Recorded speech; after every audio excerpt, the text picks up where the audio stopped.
Está viendo todo el Evangelio de Juan y ha sido una bendición. Hoy terminamos el segundo capítulo.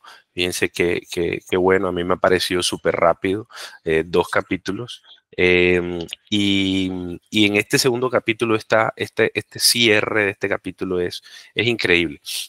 Primer capítulo, recuerden que era el testimonio de Juan, el testimonio de las personas, de los discípulos, de quién era Jesús. Y en el segundo capítulo Jesús empieza a hacer milagros.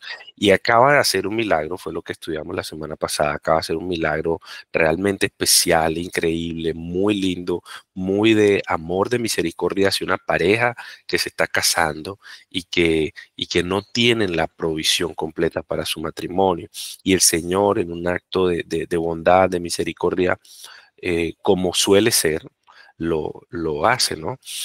Pero este pasaje de hoy es particularmente interesante porque viene Jesús de hacer un milagro y el relato que pone ahora Juan, el evangelista, es de una explosión de ira de Jesús.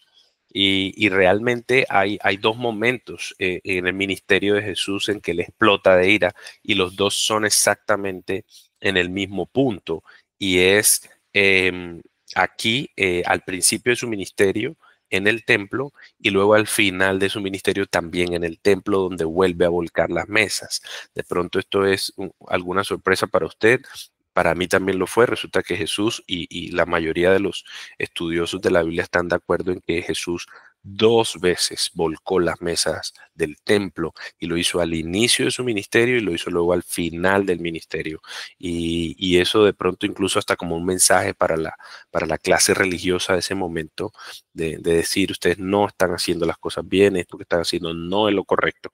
Entonces yo quiero que vayamos al texto, lo leamos y que después el Señor nos permita adentrarnos en el estudio de su palabra. Esto está en Juan capítulo 2 a partir del versículo 13. Dice así la palabra del Señor: la Pascua de los judíos estaba cerca y Jesús subió a Jerusalén. En el templo encontró a los que vendían bueyes, ovejas y palomas y a los que cambiaban dinero allí sentados. Y haciendo un látigo de cuerdas, echó a todos fuera del templo con las ovejas y los bueyes, desparramó las monedas de los que cambiaban el dinero y volcó las mesas. A los que vendían palomas les dijo: quiten esto de aquí, no hagan de la casa de mi padre una casa de comercio. Sus discípulos se acordaron de que estaba escrito: el celo por tu casa me consumirá. Entonces los judíos le dijeron: ya que haces estas cosas, ¿qué señal nos muestras? Jesús le respondió: destruyan este templo y en 3 días lo levantaré. Entonces los judíos dijeron: en 46 años fue edificado este templo y tú lo levantarás en 3 días. Pero él hablaba del templo de su cuerpo. Por eso, cuando resucitó de los muertos, los discípulos se acordaron de que había dicho esto y creyeron en la escritura y en la palabra que Jesús había hablado. Cuando Jesús estaba en Jerusalén durante la fiesta de la Pascua, muchos creyeron en su nombre al ver las señales que hacía. Pero Jesús, en cambio, no se confiaba en ellos porque los conocía a todos y no tenía necesidad de que nadie le diera testimonio del hombre, porque él conocía lo que había en el interior del hombre. Acompáñenme a hacer una corta oración antes de empezar esta predicación. Bendito Dios, en esta mañana yo me pongo delante de ti, Señor, y todos nos ponemos delante de ti para rogar que tu Espíritu Santo hable a nuestro corazón, que puedas tú, Señor, mostrarnos aquí en tu palabra tu verdad. Yo te ruego, Señor, no permitas que sean mis palabras, que sea mi mente, sino que seas tú, Señor, a través de mí. Que yo simplemente sea un canal, Señor. Que mi incapacidad como ser humano, como hombre pecador, Señor, no sea un impedimento para que tú te glorifiques, para que tú enseñes, para que tu palabra haga el efecto que tiene que hacer. Gracias, Señor, en nombre de Jesús. Amén. Bueno, fíjense qué pasaje tan interesante y sobre todo porque como estamos haciendo un ejercicio muy, muy productivo que a mí me parece ideal y es ir estudiando porción a porción la Biblia de un mismo libro. Entonces vamos viendo cómo se va desenvolviendo el libro y pasamos de ver a un Jesús de mucha misericordia, de mucha calma, de mucha gracia, como cubre la vergüenza de un novio que no preparó bien su fiesta y Señor provee para ese novio. Y luego pasamos a este relato en el que se deja ver el carácter de Cristo de una forma particular. Y es que precisamente eso es importante. Cuando leas la Biblia, es necesario de que tú leas la Biblia pensando en Dios, cómo revela su carácter, porque al final eso es lo que queremos conocer. ¿Quién es Dios y qué hace y por qué hace lo que hace? Entonces, cuando tú tienes allí un relato como este, en el que el carácter de Dios es revelado, tú dices, bueno, ¿qué pasó? ¿Por qué Jesús hace un acto de mostrar su ira en una situación como esta, cuando en el otro evento que ocurrió hace un milagro que cubre la vergüenza de un novio que también se equivoca, que no hace las cosas bien? Entonces, definitivamente hay situaciones, al parecer, esto es lo que puedo analizar, hay situaciones que generan la gracia y la misericordia de Dios y hay situaciones que generan una ira santa, una ira profunda y un celo como lo leímos. El celo por tu casa me consume. Entonces Jesús sintió como un ardor, un fuego profundo que lo hizo expresar visiblemente su ira. Y, y recuerdo, por ejemplo, a la mujer samaritana que le revela todo su pecado, que lo vamos a estudiar en Juan 4, así que pronto estaremos allí, y le dice, no te preocupes, yo sé quién eres tú y yo sé qué es lo que has hecho. Recuerdo a la mujer adúltera que la llevan a donde Jesús y Jesús le dice, mira, yo tampoco te juzgo.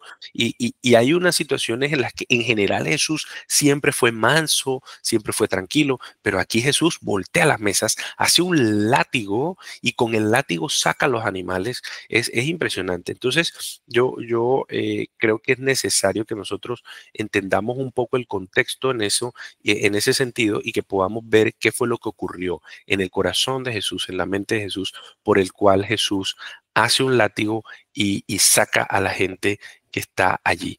Entonces, Jesús sube, en el versículo 13 dice, la Pascua de los judíos estaba cerca y Jesús subió a Jerusalén. Entonces Jesús va a cumplir un mandato de la ley. La ley dice que todo varón judío debía subir en las fiestas más importantes. La Pascua es una de esas. En el templo, entonces cuando él entra al templo, encuentra en el templo a los que vendían bueyes, ovejas y palomas y a los que cambiaban dinero allí sentados. Y esto es lo que genera, lo que desencadena la respuesta de Jesús. Entonces hay que entender un poco ese templo, cómo estaba construido. El templo tenía un área más externa que era a donde iban los gentiles, o sea, los que no eran judíos, eventualmente a donde usted y yo podríamos entrar en ese templo en ese tiempo, simplemente poniéndolo en ese tiempo. Luego de esa parte más externa había una parte más interna donde ya podían entrar los judíos y luego había una división, un lugar para las mujeres, un lugar para los hombres, y luego venía el templo como tal, en donde estaba el lugar santo, a donde solo entraban los sacerdotes, y luego el lugar santísimo, a donde solo entraba el sumo sacerdote. Entonces Jesús, cuando llega, encuentra en la parte más externa, dentro del templo, no afuera, sino dentro del templo, encuentra allí animales y a los que cambiaban dinero y a los que vendían estos animales. ¿Por qué estaban ahí? Bueno, porque cada hombre que se acercaba o cada persona que se acercaba al templo necesitaba llegar con una ofrenda a Dios. Y esa ofrenda era un animal en sacrificio o llegaba con granos. llegaba con algunos granos, con aceite, con libaciones, que eran los sacrificios que no eran de animales, sino sacrificios de paz, sacrificios de gratitud, acción de gracias, em, o de simplemente sí, de gratitud, de agradecimiento a Dios. Entonces, él lo que Jesús encuentra es que en vez de encontrar afuera a gente orando y dando gracias, están en la fiesta de la Pascua. La Pascua es esa fiesta en donde se celebraba la salida de Egipto del pueblo de Israel. O sea, Dios mata a todos los primogénitos de Egipto y perdona la vida de los primogénitos de Israel porque cada familia en Israel mata un cordero y pinta la puerta, el dintel de la puerta, el marco de la puerta con la sangre de ese cordero.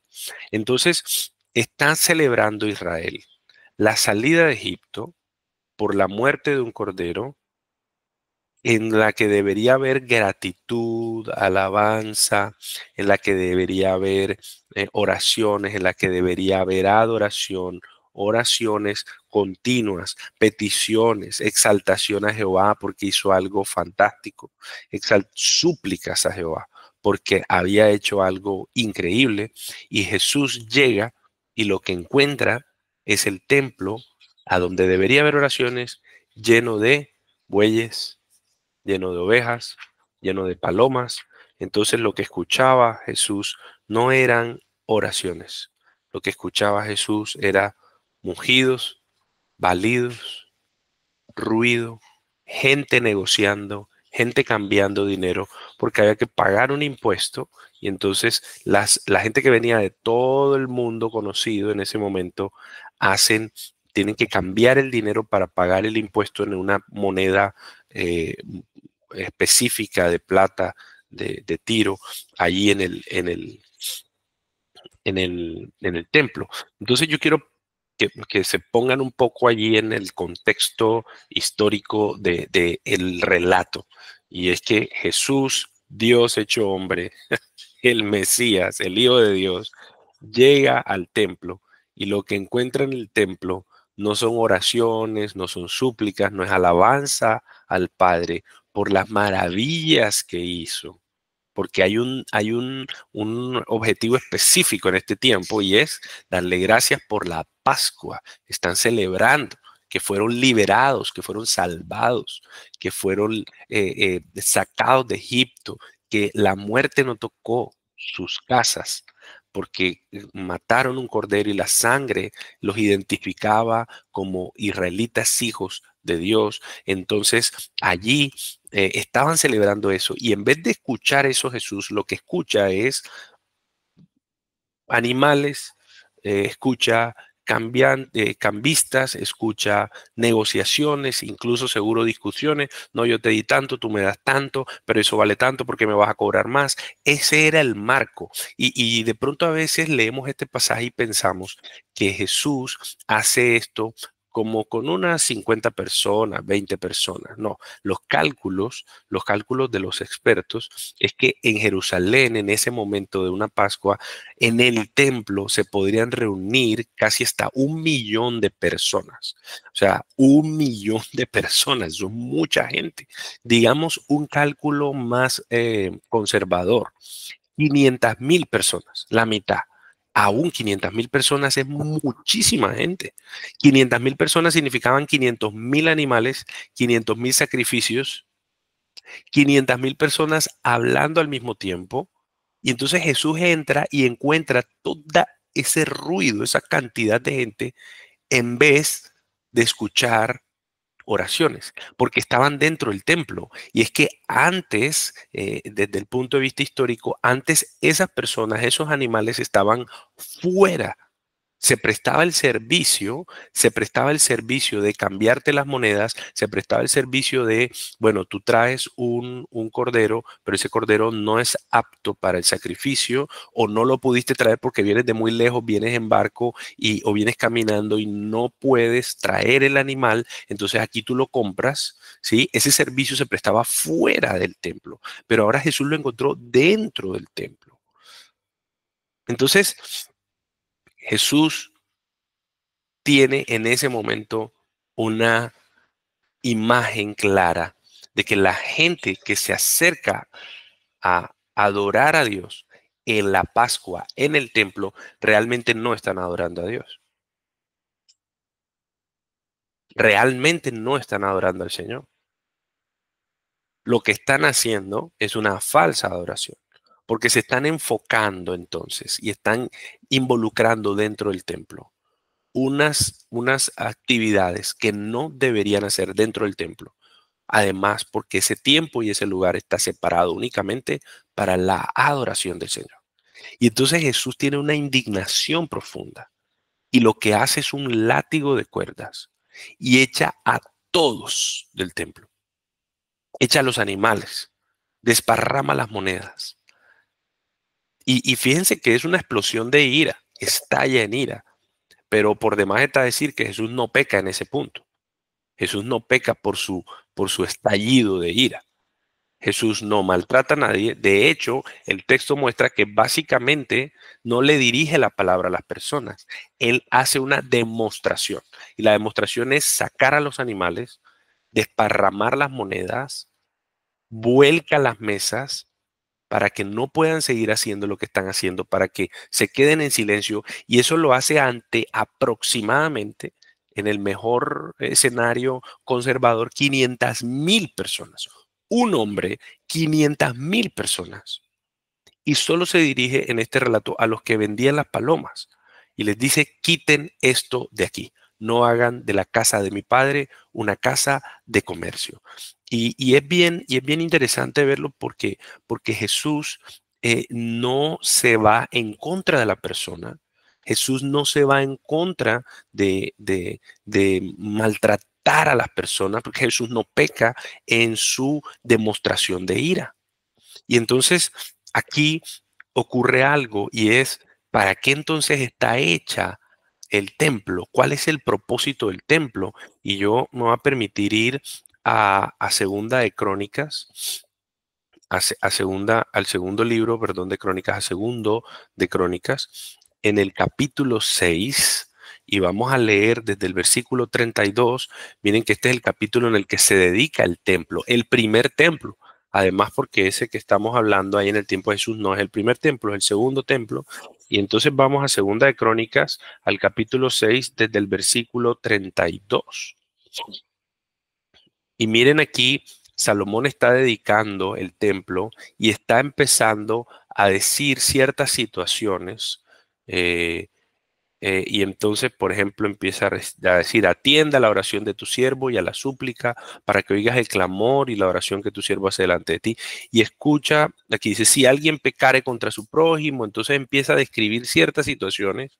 Y si tu pueblo es derrotado, y entonces cuando los cielos estén cerrados no haya lluvia, Señor, tata, entonces mira lo que dice en el versículo 32.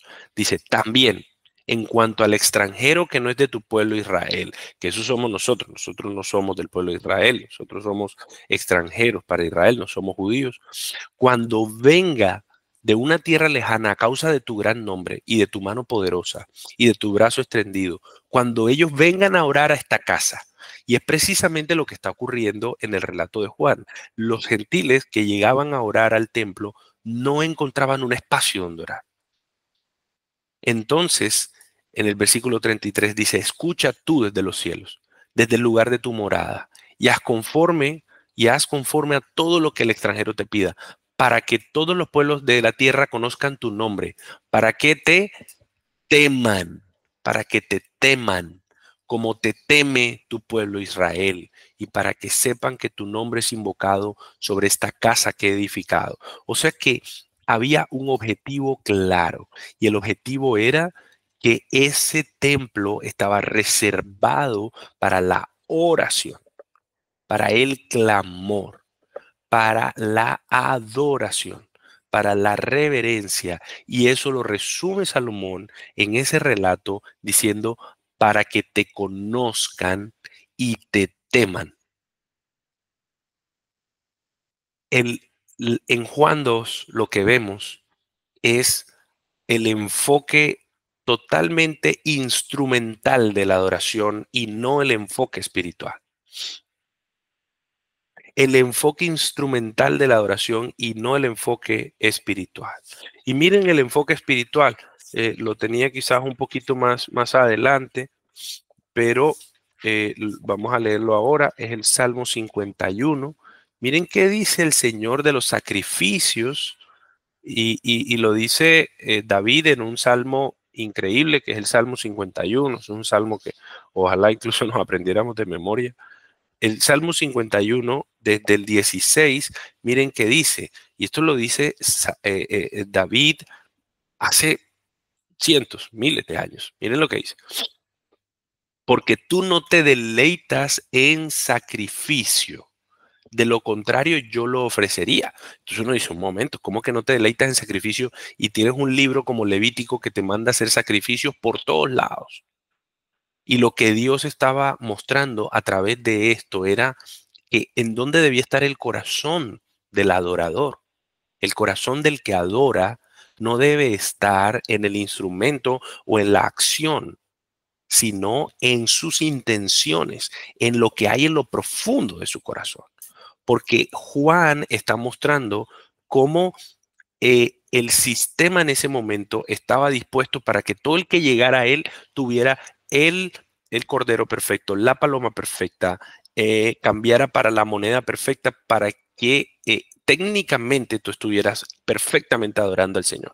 Pero eso no era lo que quería el Señor. El Señor no quería la adoración técnicamente perfecta. El Señor quería la adoración espiritualmente perfecta. Y por eso la samaritana, más adelante en el capítulo 4, le dice, llegará el día en que ustedes adorarán en espíritu y en verdad. En espíritu y en verdad. Y entonces miren David cómo les dice, tú no te deleitas en sacrificio, de lo contrario yo lo ofrecería. No te agrada el holocausto, no te agrada matar a un animal y que se queme en el fuego. Los sacrificios de Dios, ¿cuáles son? Son el espíritu contrito, el espíritu arrepentido, el espíritu quebrantado, el espíritu que reconoce su incapacidad, el espíritu que llega en verdadera adoración. Y entonces le dice al Señor, Señor, yo estoy aquí porque te necesito, no porque esté cumpliendo un requisito, no porque esté cumpliendo una ley, yo estoy aquí porque realmente yo te necesito y quiero tener una relación contigo. Entonces el Señor dice en el 17, el Salmo 51, 17 dice, al corazón contrito y humillado, oh Dios, no despreciarás. ¿Y qué fue lo que hizo Jesús allí? Sino despreciar lo que estaban haciendo,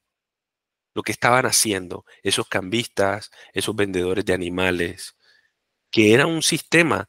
Incluso en algunos otros textos uno puede ver cómo ese sistema estaba sostenido por los fariseos. Algunos incluso piensan que las ganancias de lo que tenían allí en esos negocios iban a parar al finalmente en manos de los judíos, de las autoridades espirituales de ese momento. O sea que casi que eso era un negocio redondo. Entonces fíjense cómo todo el sistema empieza a funcionar alrededor de algo que no era la verdadera adoración. Entonces la ira santa de Jesús aparece es cuando se da cuenta que no hay temor de Dios, que no hay una, que todo lo que había era una rutina religiosa, que todo lo hacían era para cumplir un requisito, que no se trataba de adorar, porque el temor de Dios era el centro de todo. Fíjate lo que dice Salomón allá en Crónicas. Dice, para que te conozcan y te teman como tu pueblo Israel te teme. Eso dice Segunda de Crónicas 6. Para que tu pueblo te conozca y te teman. Miren, voy otra vez para que lo veamos y lo veamos literal ahí.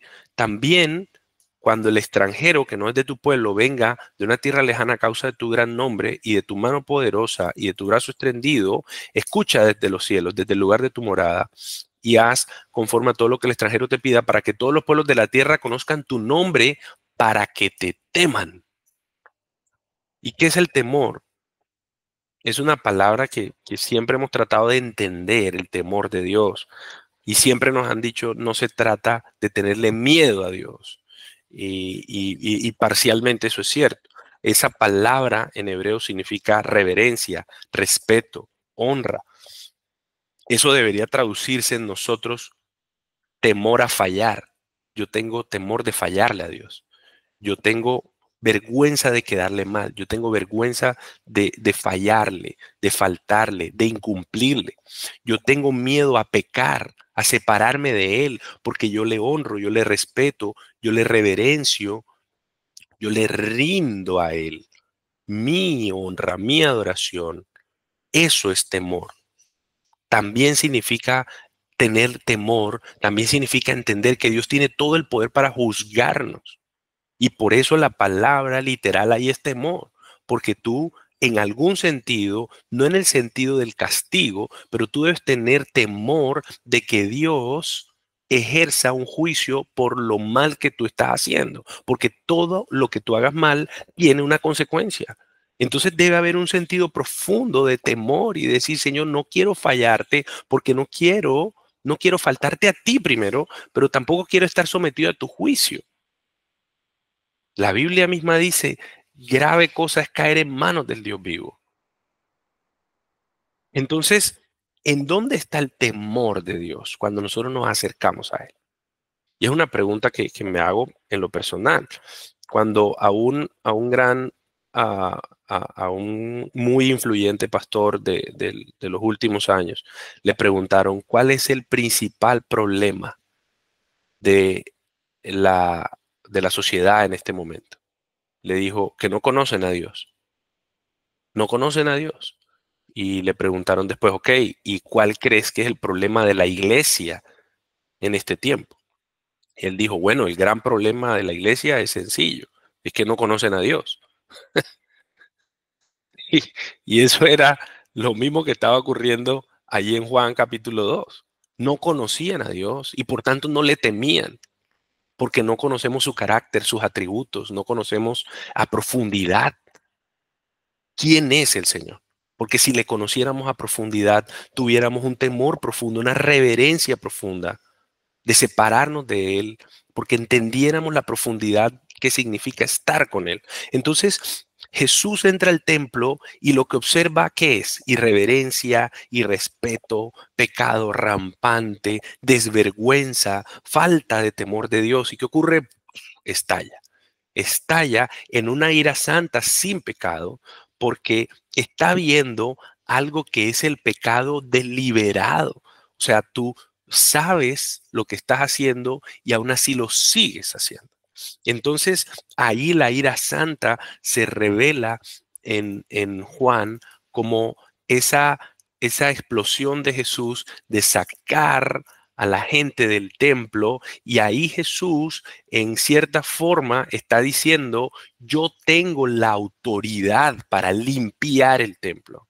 Y por muchas cosas, muchas razones, esto podría irse realmente muy profundo. Jesús es el Hijo de Dios, Jesús es el Cordero perfecto, todos los sacrificios que estaban haciendo ahí, todos esos animales eran simplemente una imagen, un tipo, una proyección de lo que Él iba a hacer 3 años después, muriendo en la cruz, porque Él era el Cordero Pascual, el Cordero que quita el pecado del mundo. Él era el Cordero que moriría en una Pascua. O sea, hay una cantidad de imágenes alrededor de esto que está ocurriendo allí. Pero Jesús demuestra una autoridad únicamente que puede venir del Señor y saca del templo, de ese lugar, casi a 500,000 de personas, 500,000 personas en el mejor de los cálculos, el más,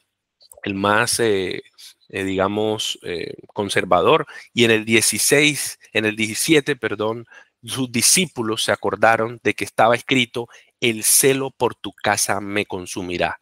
Ahí están citando el Salmo 69:9, en donde dice que las injurias, las ofensas contra Dios, David, que es el que escribe el Salmo, las siente propias en él y dice, y por tanto ese fuego me consume por dentro.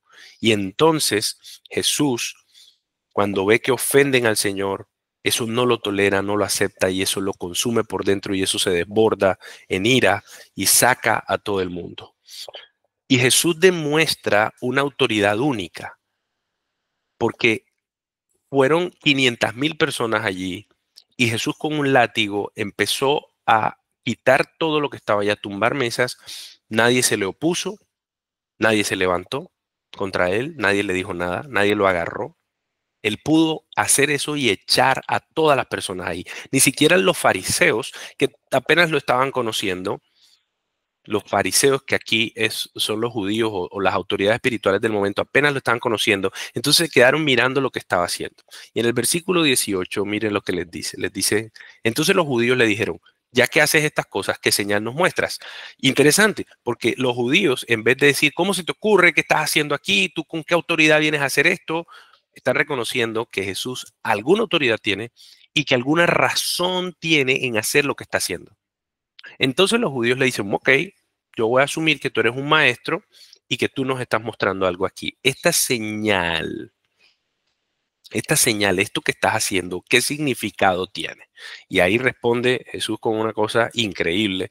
Y Jesús en el versículo 19 les dice, destruyan este templo y en 3 días lo levantaré. Tremenda idea que pone en la mente de los judíos, porque no entienden ellos por qué dice eso. Jesús, ellos le piden a Jesús una señal y Jesús les dice, ustedes hagan la primera señal y yo voy a hacer después la segunda. Ustedes destruyan el templo y yo lo levanto en 3 días.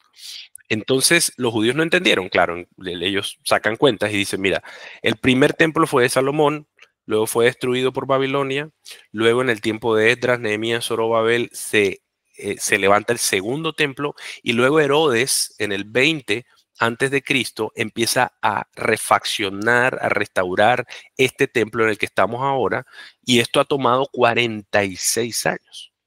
O sea, no me puedes decir que tú en 3 días lo vas a levantar. Entonces, aquí hay una nota de Juan que nos permite a nosotros entender, pero él hablaba del templo de su cuerpo. Y esto es increíble porque voy a hacerles una conexión de todo el camino hasta el día de hoy en cuanto a la presencia de Dios y a la adoración de Dios. Entonces, en el Edén, en el jardín del Edén en Génesis, estaba la presencia de Dios y Adán y Eva estaban libremente con la presencia de Dios y hablaban con Dios y escuchaban a Dios y estaban allí en comunión directa con Dios. Pero pecan y Adán y Eva salen del jardín del Edén, por tanto, se separan de la presencia de Dios. Y ahora era Dios el que tenía que buscar una forma de que su presencia estuviera en medio de su pueblo, en medio de su creación. Y entonces se aparece a Moisés en una zarza, saca al pueblo de Israel de Egipto y sale de allí y lo que le manda a crear a Moisés es un tabernáculo en donde habita la presencia de Dios, en el arca del pacto. Entonces, cuando hace el tabernáculo, una nube densa baja y llena todo el tabernáculo y ahí entonces empezó a habitar la presencia de Dios y allí todos iban a adorarle. Luego entonces crea el templo Salomón y el templo se llena de la presencia de Dios, lo mismo una nube, ahí está en Segunda de Crónicas, eso en el capítulo 7 está clarísimo allí eso. Luego entonces viene todo este tiempo en el que se destruye el templo, se vuelve a crear, se vuelve a crear. En un momento hay un texto, es en Zacarías, si no estoy mal, en donde se ve como la gloria del templo se va, la nube se va y ya se pierde la presencia de Dios. Pero ahora Jesús viene siendo Dios mismo, de manera que ahora la presencia de Dios no estaba en un lugar, estaba en una persona, que era Jesús. Y por eso aquí en este pasaje, entonces Jesús tiene toda la autoridad para decirle, este templo no es nada. Antes en este templo estaba la presencia de Dios. Ustedes no tienen ni idea de lo que están adorando. Antes aquí estaba la presencia de Dios. Pero ustedes destruyen este templo en donde ustedes creen que está la presencia de Dios y estoy yo. Y yo cuando muera y resucite al tercer día, entonces yo voy a hacer algo increíble. Y es que yo voy a ser el Salvador, yo voy a ser el centro de la adoración. Y entonces, ¿qué hizo después Jesús? Él sube y ¿quién vino? El Espíritu Santo. Y ahora, ¿quién habita en nosotros? El Espíritu Santo. Así que ahora nosotros somos el templo de Dios. Por eso es que ahora mismo en Israel no hay templo, no hay templo, porque es que ya no hay sacrificio que hacer, porque Jesús ya hizo el sacrificio final. Y por eso los judíos en este tiempo no hacen ningún sacrificio animal, porque el sacrificio del Cordero Perfecto ya fue sacrificado, que fue Cristo. Y el templo ya dejó de ser el lugar de adoración y ahora somos nosotros. Por eso es tan importante, familia, que nos hagamos una pregunta. ¿Cómo estoy presentándome delante de Dios? Si ahora yo tengo la presencia de Dios, ahora cómo yo estoy presentándome en adoración al Señor, porque todo lo que yo hago ahora es adoración. Antes era llevar un cordero perfecto, llevarlo allá y sacrificarlo para que el Señor perdonara mis pecados. Ya el sacrificio perfecto está en el cielo, está en Jesús, y ahora entonces yo todo lo que hago es un acto de adoración. Despertarme es un acto de adoración, hablar es un acto de adoración, enseñar, trabajar, estar con mi familia, comer es un acto de adoración, todo es un acto de adoración. ¿Cómo estoy presentándome delante de Dios? ¿Estoy presentándome como una rutina religiosa o como dice el Salmo 51, con un corazón contrito y humillado? ¿Estoy presentándome con indiferencia o estoy presentándome con reverencia y respeto? Jesús dijo, en mí habita la plenitud de Dios, por eso ustedes pueden destruir este templo. Entonces los judíos no entendieron eso. Y Juan nos pone una nota muy interesante. Él hablaba del templo de su cuerpo. Por eso cuando resucitó de los muertos, sus discípulos se acordaron de que había dicho esto y creyeron en la escritura y en la palabra que Jesús había hablado. Aquí está el énfasis de este libro de Juan. Todo lo que relata Juan en este evangelio tiene un propósito y es que creamos. Y es que creamos en el Hijo de Dios, que creamos que Él es el Mesías y que creyendo en Él tengamos vida eterna. Y aquí describe Juan el proceso que tuvieron que vivir los discípulos, él mismo, cuando ellos vieron lo que hizo Jesús en el templo y saca a todo el mundo, y él dice que luego se acordaron y entendieron y dijeron, uy, aquí Cristo, aquí Jesús estaba cumpliendo lo que dice el Salmo 69:9, el celo por tu casa me consume. Y cuando Jesús resucita, entonces sus discípulos se acuerdan. ¿Por qué se acuerdan? Porque tienen el Espíritu Santo. El Señor, aquí mismo en este Evangelio de Juan, más adelante, en el versículo, en el capítulo 14, en el capítulo 16, van a hablar de lo que el Espíritu Santo hace, del ministerio del Espíritu Santo. Y entonces allí el Espíritu Santo dice que Él los guiará. El Señor, Jesús habla de que el Espíritu Santo los guiará a toda la verdad y les recordará todas las cosas. Entonces aquí los discípulos están diciendo, mira, cuando el Espíritu Santo vino, nosotros nos acordamos. Nosotros nos acordamos de que había dicho esto, de que había dicho qué, de que había dicho que el celo por su casa lo consumía y que él era el Mesías. Y cuando los discípulos por el Espíritu Santo se acordaron de eso, creyeron en la Escritura y está con mayúscula, es decir, creyeron que todo el Antiguo Testamento que tenían hasta ese momento era el documento que validaba y que enseñaba y que mostraba que Jesús era el Mesías, era el Hijo de Dios, Dios mismo hecho hombre y que había venido para salvar a quienes creyeran en él. Y entonces los discípulos creyeron en la palabra, en la Biblia y creyeron en lo que Jesús había dicho. Y para nosotros esto es verdad hoy en día. Nosotros, si nosotros vemos lo que el Señor Jesús hizo, entonces lo que mejor podemos hacer es creer en lo que Jesús dijo y creer en su palabra. Y este pasaje termina con algo interesante. Termina diciendo que Jesús hizo muchas otras cosas durante la fiesta de la Pascua. Aquí estamos hablando justo de la fiesta de la Pascua. Y el pasaje comienza diciendo, estaba cerca. Es decir, que es probable que unos días antes, 1 o 2 días antes de la Pascua, del día de Pascua, Jesús hubiera hecho esto.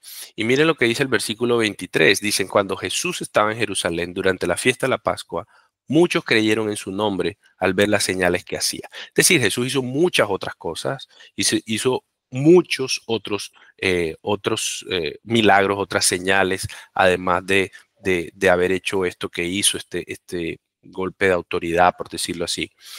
Y miren que dice el 24, pero Jesús en cambio, a diferencia de los que confiaron en Jesús al ver sus señales, Jesús en cambio no se confiaba en ellos. ¿Por qué? Porque los conocía a todos. Qué tremendo. Me hace recordar un pasaje que nosotros estudiamos y que ahí está el tema, incluso si lo quiere recordar, que es este del Salmo 139, en donde yo les mencionaba que el Señor dice, delante y detrás de mí me rodeaste y sobre mí pusiste tu mano, antes de que yo pueda decir algo, ya tú sabes todo lo que voy a decir, porque tú disiernes las intenciones del corazón. Aquí es exactamente eso mismo. Jesús no se confiaba en ellos porque los conocía a todos. Y Jesús nos conoce, familia. Jesús sabe exactamente con qué corazón estamos llegando delante de Él. Y Dios nos guarde y Dios nos perdone cuando venimos delante de Él con, con irreverencia, con irrespeto, con falta de temor, con hipocresía. Dios nos guarde porque con seguridad que lo hemos hecho, porque Dios es tan perfecto, tan santo, y a veces no dimensionamos quién es Dios. Y entonces yo le pido perdón al Señor. El Señor me conoce, nos conoce a todos. Él sabe exactamente qué hay en tu corazón. Y mira lo que dice el 25. Y no tenía necesidad de que nadie le diera testimonio del hombre. No tenía necesidad de que nadie le dijera, bueno, mira, tú sabes que el ser humano es esto, es esto. No, no, no, no, él lo conocía. Es que Jesús nos creó y Jesús nos creó, nos crea perfectos, pero además Él ve lo que el pecado ha hecho en nosotros. Él ve cómo el pecado impacta en nuestro corazón, en nuestra mente, cómo nos ha dañado. Y entonces dice que no tenía necesidad de que nadie le diera testimonio del hombre porque Él conocía lo que había en el interior del hombre. Y la versión Reina Valera 60 dice porque Él conocía lo que había en el corazón del hombre. Y esto confirma una vez más que de lo que se trata el pasaje que acabamos de ver arriba, de cómo volcó las mesas Jesús en este momento, se refiere exactamente a lo que había en el interior del hombre, en el corazón del hombre. No se trata de el sacrificio. Salmo 51, David lo decía, porque tú no quieres sacrificio que yo lo daría, tú no te agradas del holocausto. A ti no te interesa que vengamos únicamente con una técnica perfecta. Tú quieres es el corazón. Y entonces aquí Jesús está diciendo, mira, Juan el evangelista está hablando de que hubo muchos otros milagros y que la gente empezó a creer en Jesús. Pero Jesús dice, yo no me confío de esa fe de ellos, porque esa fe de ellos no es sincera en el corazón. Esa fe de ellos no es verdadera en el corazón. Porque yo conozco al hombre, yo sé que el hombre en el interior tiene muchas cosas. Por eso yo creo que lo que mejor podemos hacer ahora mismo es examinar nuestro corazón. Examina tu corazón. Examina lo que hay en tu corazón cuando te acercas a Dios. Este pasaje de Juan nos muestra cómo Jesús responde ante una situación de adoración falsa, de adoración hipócrita, de adoración mentirosa. Y suena fuerte lo que estoy diciendo, pero lo digo en el Señor, lo digo con amor si lo reciben de esa manera. Me lo digo a mí mismo, me lo digo a mí mismo. Esto para mí primero ha sido un quebrantamiento, ha sido una realidad en mi corazón. Y yo me preguntaba para mí mismo si hoy el Señor Jesús revisara tu corazón, revisara mi corazón y viera la adoración que le estamos brindando, ¿qué haría el Señor Jesús? ¿Voltearía la mesa de nuestra oración? ¿Voltearía nuestras oraciones? ¿Voltearía nuestra alabanza? ¿Qué haría Jesús? Jesús hoy voltearía tus mesas. Jesús hoy quitaría la alabanza que tú le estás trayendo a Él. ¿Sacaría la adoración que tú le brindas? ¿O el Señor diría, yo no te desprecio, porque tú vienes con un corazón contrito y humillado? porque el corazón contrito y humillado tú no despreciarás, Señor. De eso se trata este pasaje, familia. Y este pasaje va a conectar directamente con el capítulo 3 que vamos a estudiar la próxima semana, porque este pasaje termina diciendo, el Señor conocía lo que había en el interior del hombre. Y lo que viene ahora es un hombre que se acerca a Jesús y que es Nicodemo. Y Jesús le enseña unas verdades muy profundas acerca de la vida espiritual. Y, y yo creo que lo que necesitamos ahora es clamarle al Señor para que nos enseñe, nos ayude a reconocer nuestro pecado, a reconocer nuestra incapacidad de adorar perfectamente, a reconocer su grandeza, a conocerlo a Él, decirle yo quiero tener temor, yo quiero honrarte, yo quiero reverenciarte, muéstrame quién eres tú. Muéstrame tu grandeza, muéstrame tus atributos, muéstrame quién eres tú, porque yo no quiero que tú vuelques mis mesas, yo no quiero que tú desprecies mi sacrificio, mi adoración, yo quiero que tú te agrades de mi adoración. Y eso vamos a pedirle en oración. Yo le invito a que cierre sus ojos y se presente delante de Dios. En esta mañana, Señor, venimos delante de ti. Deseamos hacerlo con un corazón contrito y humillado. Con un corazón, Señor, que te honra, que te reverencia, que te teme, que te respeta. Señor, yo te ruego que en esta mañana tú nos permitas tener un corazón correcto delante de ti. Que tú nos permitas tener un corazón, Señor, que te adore de manera verdadera, genuina, porque tu palabra dice que tú conoces lo que hay en el corazón del hombre. Entonces ven y examíname, oh Dios, escudriñame. Como dice el Salmo 139, examíname, oh Dios, y escudriñame, y mira si en mí hay camino de pecado. Y perdóname, Señor. Examíname y muéstrame porque yo quiero venir a tu presencia, yo no quiero que tú voltees mis mesas, yo no quiero que tú desprecies mi adoración, yo quiero venir delante de ti, Señor, para conocerte, para bendecirte, para darte gracias, que mi oración suba como olor fragante, no que tú, Señor, desprecies mi oración porque es falsa. Yo quiero darte una adoración verdadera y la única forma es hacerlo a través de Jesús. Y por eso, Señor, yo me pongo debajo de ti, Cristo, debajo de tu autoridad, debajo de tu misericordia, debajo de tu sacrificio. Como en la Pascua, Señor, los israelitas entraban a su casa y ponían la sangre del cordero en el marco de la puerta. Hoy, Señor, nosotros nos metemos, Señor, en tu casa, en tu presencia, y te decimos, solo Jesús, solo el Cordero puede hacer que nuestra adoración sea aceptada en ti, Señor. Queremos creer, Señor, como los discípulos. Hoy tenemos el Espíritu Santo. Hoy la presencia de Dios está en nosotros. Espíritu Santo, ayúdanos a entender la profundidad de quién es Dios y de cómo puedo adorarle y temerle de manera sincera, real.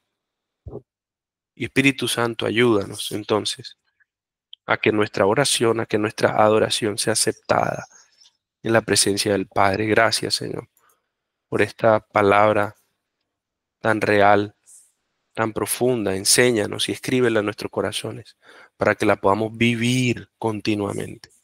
En el nombre de Jesús. Amén y amén.